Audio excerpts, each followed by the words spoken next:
अस्सलाम वालेकुम दोस्तों, आज मैं आप लोगों को इस वीडियो में बताऊंगा एक ऐसे शख्स के बारे में जिसे दुनिया अर्तुगरुल के नाम से जानती है और जिसकी बहादुरी के किस्से आपने कभी न कभी सुना जरूर होगा। बस वीडियो को शुरू करने से पहले आपसे एक छोटी सी दरखास्त है कि वीडियो को लाइक, शेयर और चैनल को सब्सक्राइब जरूर कर दें। दोस्तों, तो आइए जानते हैं कि अर्तुगरुल कौन थे। उस्मानी रिवायात के मुताबिक अर्तुगरुल सल्तनत उस्मानिया के बानी उस्मान अव्वल के वालिद थे। इसके अलावा उनके बारे में हकाइक पर मबनी मालूमात न होने के बराबर है।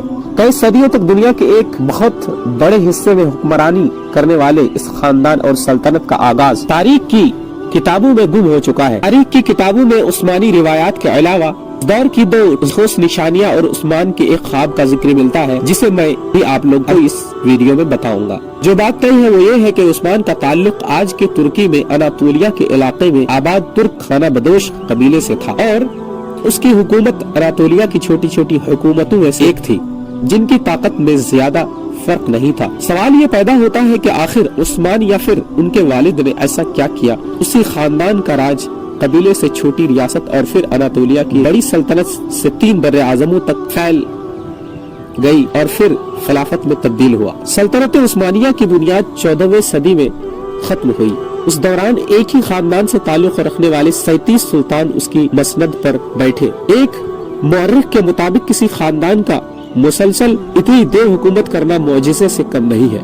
Osman's Dreams the history of Ottoman Empire के मुताबिक मुअर्रिख कैरोलाइन फिंकल अपनी किताब उस्मान का ख्वाब यानी Osman's Dreams the history of Ottoman Empire सल्तनत उस्मानिया की कहानी में लिखती है, उस्मानियों की कामयाबी की वजूहात कुछ भी हो, लेकिन उसकी अनातोलिया में अपने हमसाइयों के साथ 2 सदियों पर फैली हुई लड़ाई इंतहाई सख्त थी। मुअर्रिख सैटुटोर्ड जय शाह अपनी किताब सल्तनत उस्मानिया की तारीख the history of Ottoman Empire और जदीद तुर्की में उस रिवायात का जिक्र करते हुए लिखते हैं कि सल्तनत उस्मानिया की शुरुआत तारीख के तालिब इल्मों के लिए हमेशा से अहम सवाल रहा है, लेकिन उस दौर के जराए की कमी और बाद के अदवार में लिखी गई रिवायात के तजाद की वजह से पूरे यकीन से कुछ कहना मुश्किल है।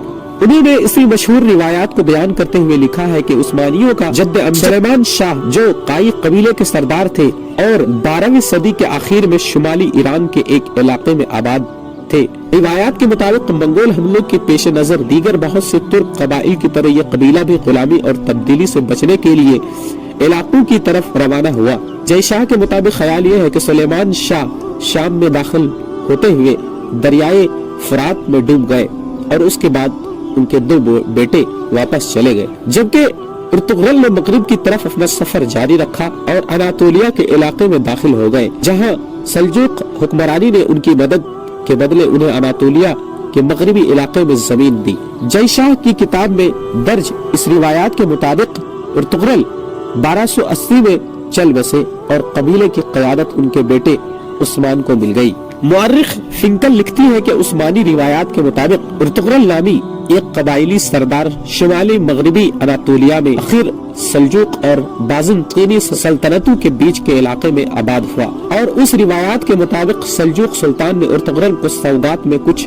इलाका अता किया था। लेकिन अर्तुगरुल का उस्मान से क्या ताल्लुक था, आपको मालूम हो ही चुका होगा कि अर्तुगरुल गाजी के बेटे का नाम उस्मान गाजी था, जो बाद में अर्तुगरुल के बाद उस्मान गाजी सरदार बने। मैं उम्मीद करता हूँ कि आप लोगों को अर्तुगरुल गाजी के बारे में, उनकी जिंदगी के बारे में और उनकी तारीख और उनकी कुव्वत और ताकत के बारे में चंद बातें मालूम हुई होगी। अगर आप लोग को ये वीडियो इंटरेस्टिंग लगी, इंफॉर्मेटिव लगी, तो वीडियो को जरूर लाइक, शेयर और चैनल को सब्सक्राइब जरूर कर दें। जज़ाकुमुल्लाहु खैरा। दोस्तों, फिर किसी दिन एक ऐसी ही इंटरेस्टिंग वीडियो के साथ हाजिर होंगे। तब तक के लिए आप हमें इजाजत दें और अपना और अपनों का हमेशा ख्याल रखें।